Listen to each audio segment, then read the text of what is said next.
Machiegni laksa chigi janeno ma Lolwe Tv en kinde maber ma arwaki chenro mar nonro mar Oboke okinyi masani endi en odiochieng' mar tarik 24 dwe mar adek.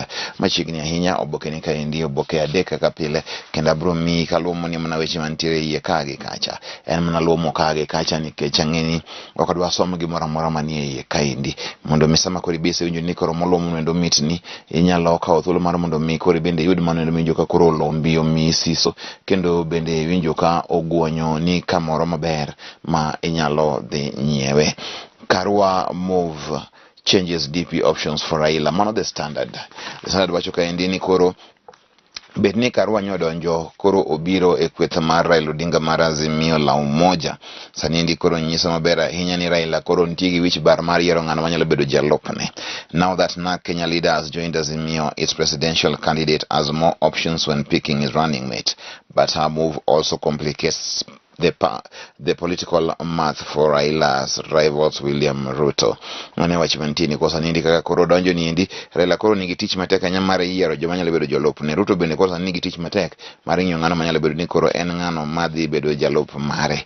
Mane wachimantire kanyo endo Martha Nyamachoni, I have been looking keenly and without any struggle. I have identified a critical mass of good people within the Azimio coalition. That is all that is needed. Manege Makarwa Owacho.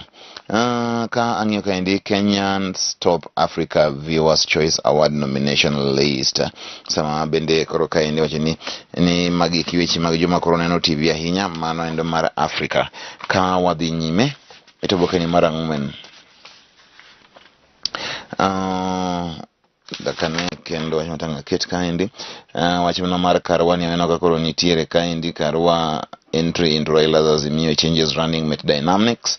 Mano eler makoro ni kanyo. Ruto settles Alwale Malala rivalry as it rolls out his plan. Sani koro Malala dhilaro komnendo mar governor kod Kenya Kwanza tae Alwale bro bedo ni mbanyo komnendo mar Senate.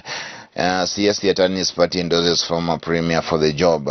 Maindi en party milongo ni United Party for Independence Alliance. Manendo en upia kuro nyosiro Raila Odinga achiel kachiel. Ano kaindika kuro mine ni kaindi majotelo kagene kanyakla koda kamanendo Deputy Governor Caroline Karugu, Nairobi Women Rep Esther Passaris, CAS Ministry of Public Affairs Ratio Shebesh, Manesa Makonye Gintire, Buranendo Makoro Nyalosi, Koda Martha Karua. Muturi rules out declaring MP seat vacant even after defection. Mane wachimanti Muturi wachini koro sani ndi koro kutango wachini ya inti ya Buramore wachini koro komeno ndo koro owe nikech koro gi wuok achiel kachiel. Mane lerbanti kanyo wachimo bintika wanoka udhibiro. State body seeks to seize 49 million wired to woman. Masa ni Indian wachima pesa mama koro ne jama moro maja Belgium jama ni Indian odiero ni nche koro oro ne apesi moro ka endio menda mago madirom million 40 kod ochiko. To koro pinyo wacho mako pesa ni indi nikech ler ne okong'e adieri ng'ato nyalo keto pesa madirom 49 million account ni to okong'ere yen mara ang'o. Pajo somo gi jondiko ni kanyo endo janeno mar Lolwe TV counties bende koro ni kaendi nyalo somo ni ang'o mantiere e counties achiel kachiel. Magi weche ma wan godo e counties kawuono kane ka weche ng'eny ahinya kawuono e Oboke ni mar the Standard. Wach mantiere kaendi, who will have the last laugh between Italy and Portugal. Magi eki gin weche giko mag manyo thuolo mar World Cup.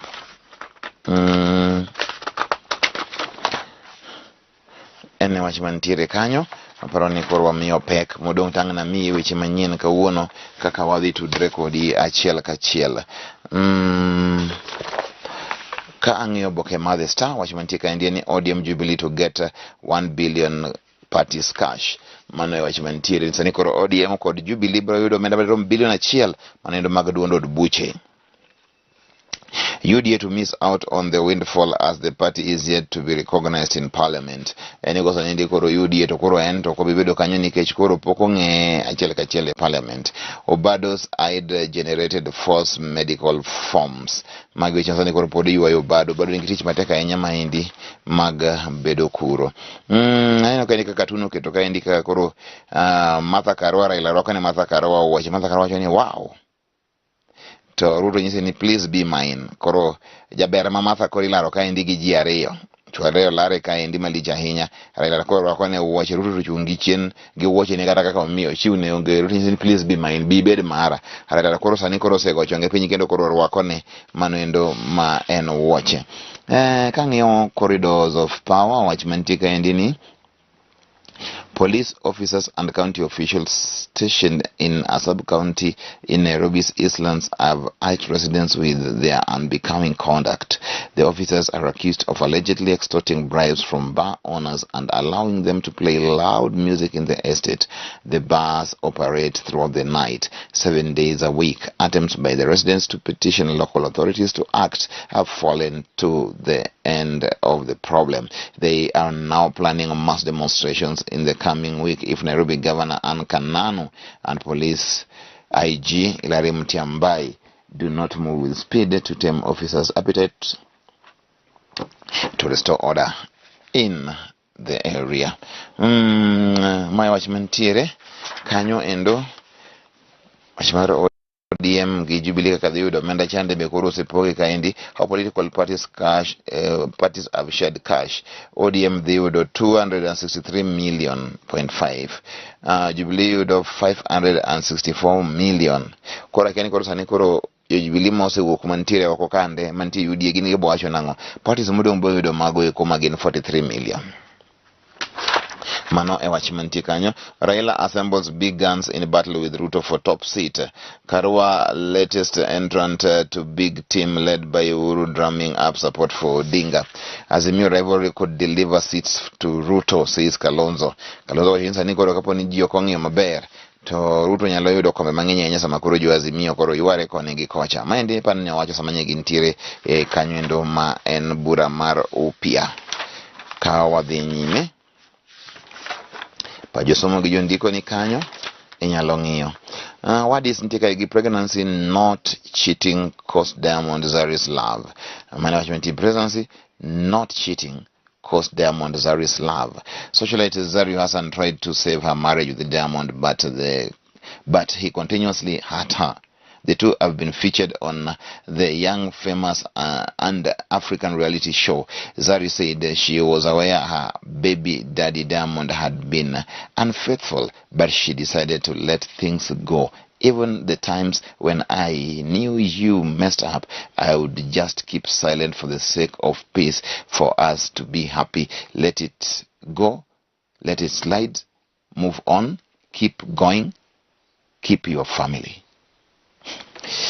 Zari Hassan boss lady maneka gintiere kanyo endo. Mankusha pays his wife 30k per month. Magiyalonyo kanyo. Why Mwaura is not adding kids? Politician Isaac Mwaura has urged people to stop pressuring couples to get children. Mwaura told Word is some of his friends ask him and his wife Mukami when they are getting other children.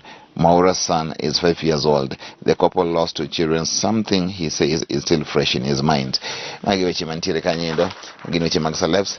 Mainyalo yudo kanyendo achiel kachiel. Ka adhi nyime. Shabal settles on Maitha's sister as his running mate. Mind in gwenge gweko mag Mombasa. Eno kenika Suleiman Shabal ko dwaro mondo bed ni en governor to nyamin Maitha mane en minister machon bro bedo jalopne. Kang'yo kaendi Viga deputy governor Saisi ditches ODM says frustration. ODM ni hawa en dhano wuok manadi. Dhano wuok mokber. Pogba's World Cup winners medal among items stolen during burglary. Mano Pogba sanikoro mano midila mano yudo mar loch mar Africa mar World Cup sanikoro no kwal achiel kachiel. Take it away. Manchester Liverpool mayors want FA Cup semi moved.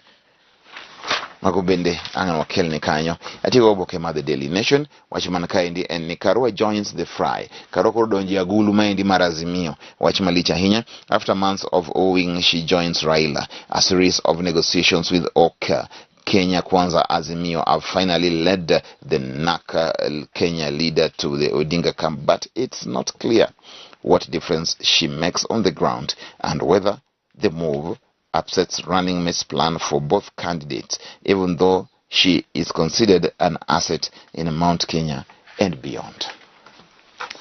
Biro mar Karwani ang'oma onyiso Okelo ang'o iye kama lich ahinya mane wach mantiere. Biro mar Karwani endi ang'oma onyiso kanyendo maber ahinya.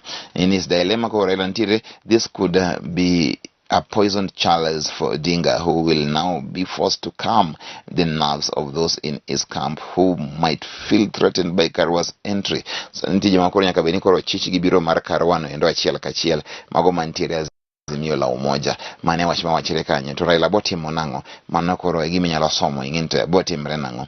Koro Ruto koni, will he follow suit? Will Ruto be forced to seek a Mount Kenya bigwig too? If so, what option does he have from among the female hotshots in his camp? Biru ntiere kod joma mine mae Central Kenya monyalo tiyo godo kaka jalupne. Mano en Sauti Sol is solo, seeking new paths, and popular boy band walks a lonely path. Sauti Sol ng'eni magi bien gini Savara gin joma osebedo ka nitie machiegni ahinya. Koro wacho nito koro makoro giwere ni Sauti Sol Savara reintroduces himself in debut solo album.